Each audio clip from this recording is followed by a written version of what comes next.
අපේ අනිවාර්යයෙන්ම දෙන්නට අනිකරණ දෙලා මානසික ප්‍රතිකෝධ දැන් මේක උදාහරණයක් නිදාගෙන තමයි මේ උදාහරණ දෙන්නේ. ශීලකාම සතුනකින් සිටින කාලයන් ගණන් ලබන්නේ නැහැ. ඒකට තුනක් වගේ දාපිට කාලය. ඉතලම නිරෝධී ආවරණ කරන්නේ. විදෙකට නිදාගන්නේ. මම මේ විදිහට නිදාගන්නේ. දහකට වාරණය තමයි නිදාගන්නේ. ඒ මොකද මම මේ ශරීරය සාමාන්‍ය කියන හැටි ගන්න අපහසු වෙන නිසා.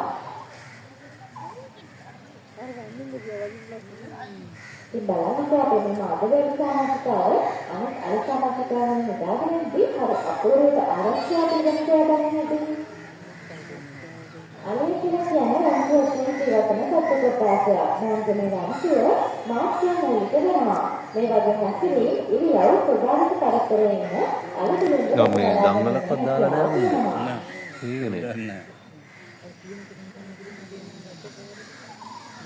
නැත්නම් අපේ හරියනුන්ට දංගල දානවනේ මුන්ට දංගලක්වත් දානවා අපි ෆොටෝ එක මේ ගත්තා නේ